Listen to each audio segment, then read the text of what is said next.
Assalamualaikum warahmatullahi wabarakatuh. Eh, Penulis ingin bahas soal perilakunya penjual oli, baik ini dari pemegang mereknya atau pabriknya ya. Terutama yang populer, terutama yang orangnya mau ngomong di YouTube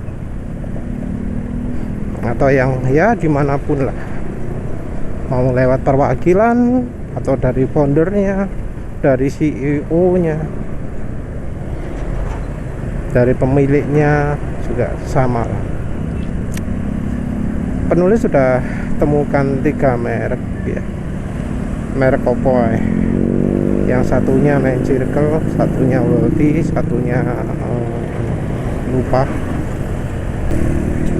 Ada kesamaan ya dari pabrik-pabrik oli yang klaim olinya itu lebih bagus. Mereka seringnya bicara tanpa data. Dan kalau misalnya pakai data pun, datanya bukan yang dibutuhkan. Jadi banyak dari pemilik pabrik oli itu mindsetnya saja sudah salah ya. Pemikirannya sudah salah. Dan ya nggak bisa dibilang unik ya, karena ya orang di industri oli Indonesia seperti itu, rata-rata seperti itu. Yang satu, yang pertama ya, yang terutama itu adalah oli itu viscosity index-nya makin tinggi makin bagus. Ketika orang ngomong kestabilan kekentalan, mereka itu pasti ngomongnya viscosity index. Padahal kestabilan kekentalan yang dibutuhkan oleh orang Indonesia itu adalah harusnya shear stability, bukan viscosity index. Dan penulis juga rasanya tidak lihat ada kebutuhan viscosity index minimal ya di lembaga API ya.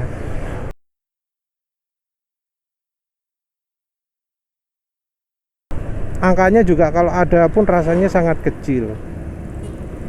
Sementara itu untuk shear stability itu ada syaratnya.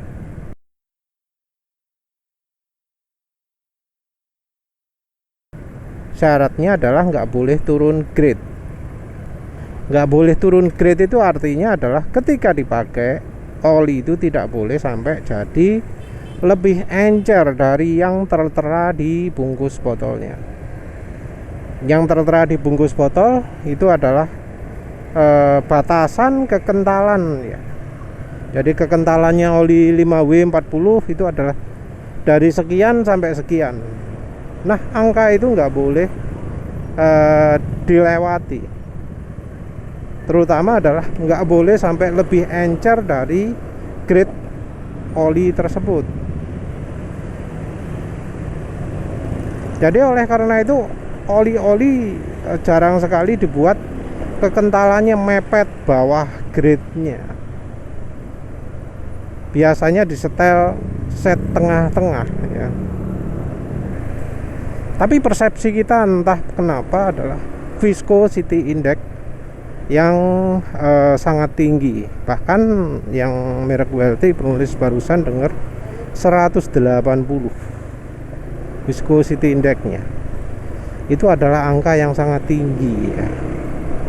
Karena bahkan merek terkenal sekalipun itu jarang yang viscosity index-nya 180.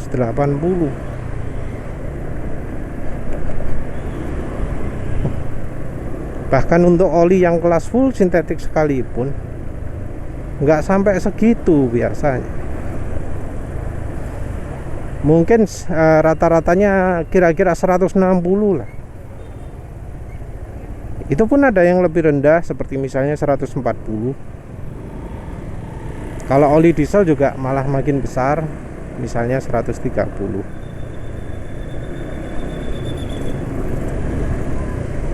Tapi tetap ya, orang Indonesia ngomong kalau soal kestabilan kekentalan pasti dihubung-hubungkan dengan viscosity index.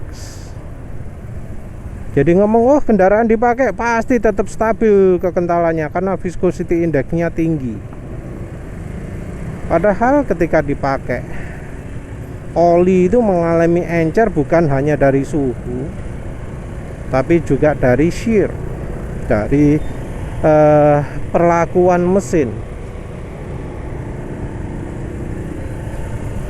Ketika oli bersirkulasi di mesin, oli akan mengalami makin encer. Nah, yang dibutuhkan di Indonesia adalah oli yang kekentalannya tetap stabil ketika sedang dipakai, bukan ketika mesinnya diem.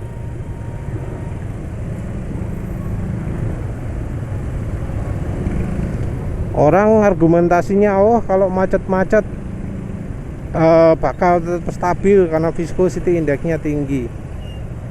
Nah, masalahnya ketika macet pun oli itu bersirkulasi. Jadi nggak cuma panasnya saja, ada sirkulasi olinya. Entah mengapa ya, mindset pemilik pabrik maupun ya engineer-nya pabrik, orang dari industri oli, orang dari lembaga penguji oli selalu ngomong viscosity index tinggi itu bagus. Nggak pernah penulis ya nemukan yang ngomong nggak bagus. Itu pasti ngomong selalu bagus. Oli terbaik itu adalah oli yang viscosity indexnya tinggi. Dan ciri oli yang viscosity indexnya tinggi itu adalah ketika angka depannya itu kecil. Jadi kalau ada oli misalnya ya 10W40, 15W40, nah 15W40 nya disebut jelek. Terus kemudian ada 5W40, nah 5W40 nya disebut bagus. Ada 0W40, 0W40 nya disebut bagus. Padahal sekarang trennya oli itu menggunakan bahan yang dari mineral, bukan bahan PAO. Bahan mineral itu viscosity indexnya itu terbatas. Memang ada yang tinggi ya, seperti misalnya bahan grup 3 plus ya. Kalau dari Shell mereknya Purpose, itu dibuat dari gas alam. Tentu ada juga yang dari lainnya juga, yang hasil produknya adalah sangat minim sekali kontaminasinya, yang menghasilkan oli yang jauh lebih stabil, lebih tahan oksidasi. Tentu ada kelemahan-kelemahan lain, tapi bukan itu fokus penulis sekarang.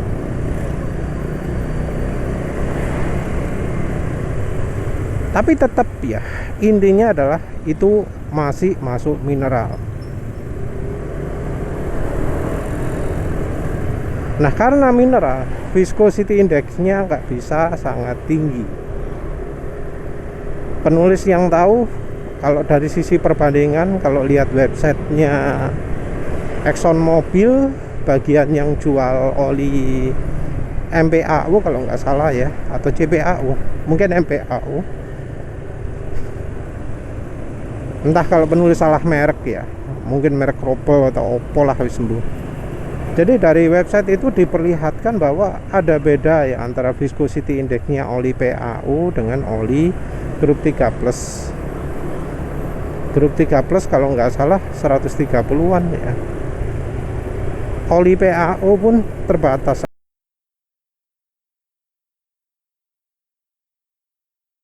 Nah, selisihnya ini yang kemudian ditambal dengan aditif, dengan pengental, dengan viscosity index improver.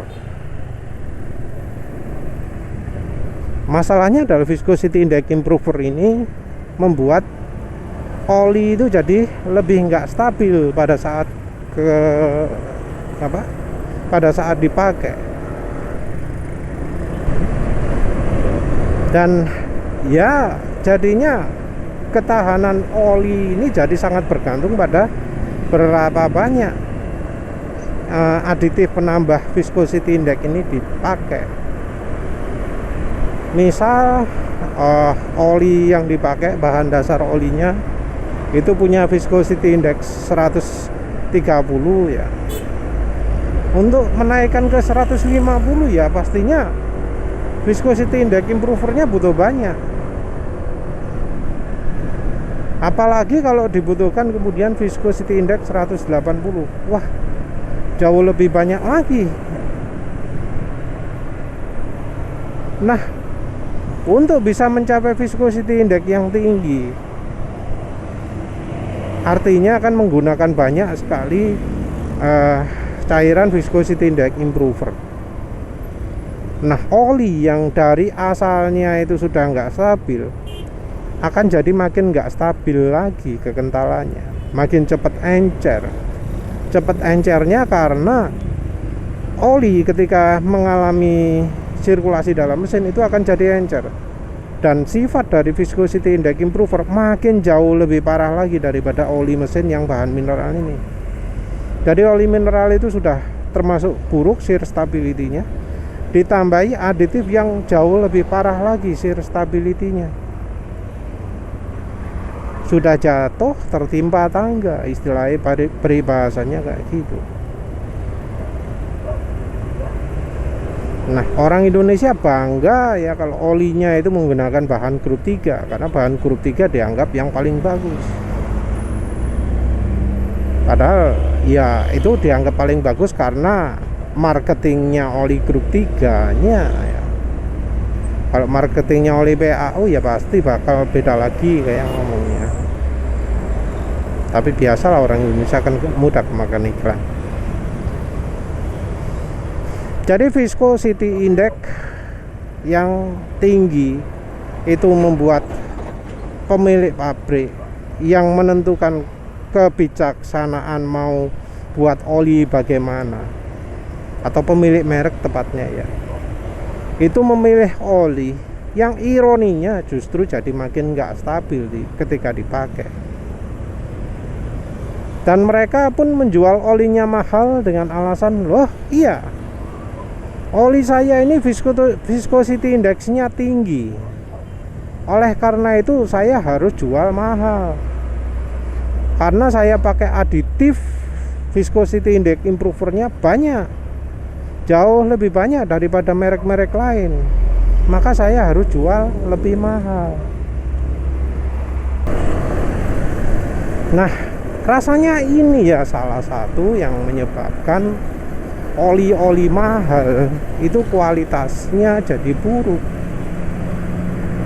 Karena dari pemilik pemilik mereknya itu menganggap oli viscosity index tinggi, oli VI-nya tinggi, itu sangat bagus sekali, mantep, cer. Yang ketika orang coba beneran dipakai ngebut, misalnya kalau mobil ya di tol gitu ya, baru 10 menit dipakai kok suara mesin sudah kasar, padahal katanya dijamin stabil karena viscosity index-nya tinggi. Tapi kenyataannya terus ya kasar, dipakai sebentar, ngebut sebentar di tol sudah kasar. Kenapa? Ya karena memang yang dikejar viscosity index, bukan shear stability. Dan ya pengetahuan pemilik merek itu yang di Indonesia sayangnya begitu.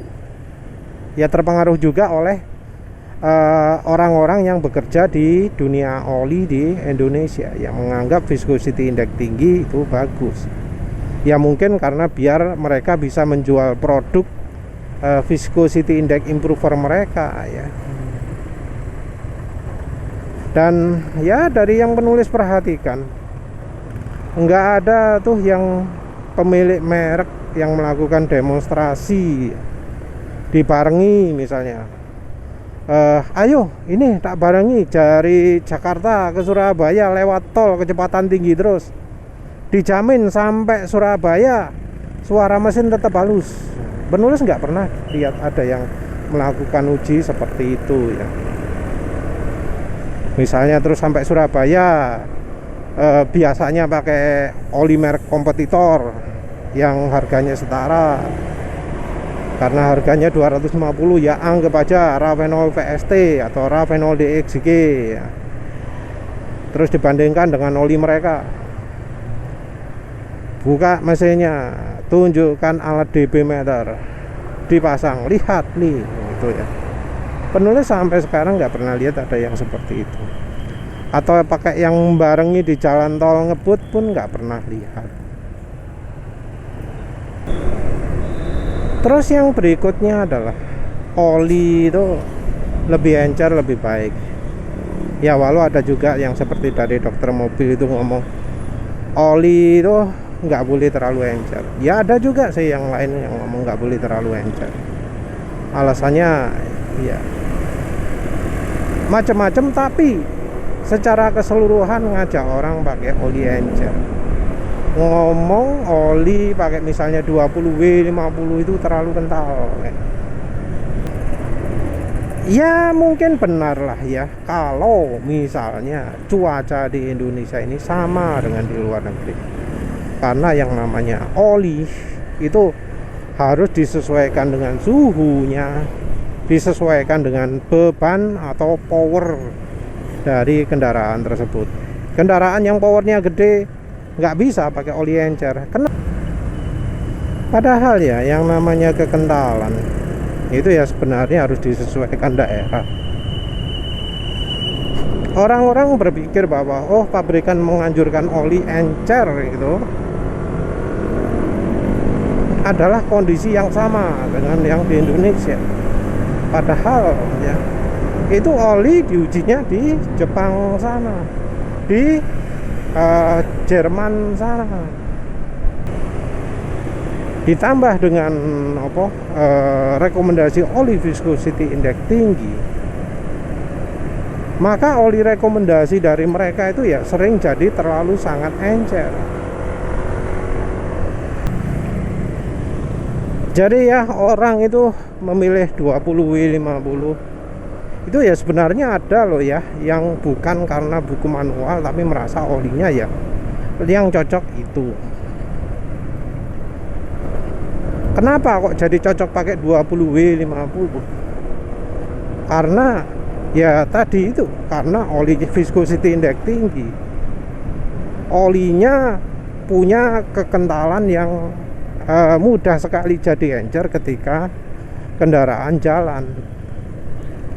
Jadi mungkin pilihnya 20W 50, tapi kekentalan ketika dipakai jalan jadi mungkin setara 10W 40 atau bahkan 10W 30. Nah, dari pabrik-pabrik itu menyarankan 0W 40 pakai 0W 30, 0W 20 atau 0W 16 bahkan ya. Padahal oli itu ketika dipakai sudah nggak 40 lagi kekentalannya. Yang belum tahu mengapa kok penulis ngomong angka belakang, karena ya angka belakang itu menunjukkan kekentalan di suhu 100 derajat Celcius, dan mesin kalau sudah panas ya limitnya 100 derajat Celcius itu. Jadi angka kekentalan di suhu 40 derajat, kekentalan di suhu minus 25 derajat nggak relevan, karena suhu mesin itu lebih cocok diasumsikan 100 derajat Celcius, karena ya kendaraannya jalan. Walau mungkin realnya mungkin cuma 80, 85, 95 gitu ya. Tapi kalau kita lihat angka kekentalan oli, lebih realistis lihat angka yang 100 daripada yang 40. Karena ya kapan kendaraan itu suhunya cuma 60 derajat suhu olinya ya. Kapan? Jadi 0W40 0W30 ketika jalan jadi malah setara 0W20 0W16 ya, jadi bisa turun performanya. Dan ya kita nggak akan dengar misalnya testimoni orang berkendara siang-siang dipakai ngebut gitu. Rasanya yang testimoni itu coba misalnya, oh berkendara malam hari ringan. Ya iya, malam hari. Coba kalau siang. Terus yang berikutnya adalah selain dari rekomendasi oli yang terlalu encer, dari pemilik merek itu sering merekomendasikan oli dengan API yang lebih tinggi. Mereka berlomba-lomba, oh API yang sekian, API yang sekian, gitu ya. Dianggap API lebih tinggi itu lebih bagus. Padahal saya rasanya mereka sendiri itu nggak ngerti apa sih yang beda, apa sih yang harus dirubah untuk bisa misalnya oli itu mencapai API SP gitu ya. Ya dan mereka sendiri nggak pernah membuktikan, nggak pernah ngasih bukti bahwa ini loh, bahwa oli kami ini sudah layak untuk API SN, API SP atau API apapun. Karena kan API itu sebenarnya gampang. Kita tinggal lihat di dokumen API 1509 versi yang terakhir, yang kalau nggak salah versi 22 mungkin ya, 22nd edition ya. Kapan?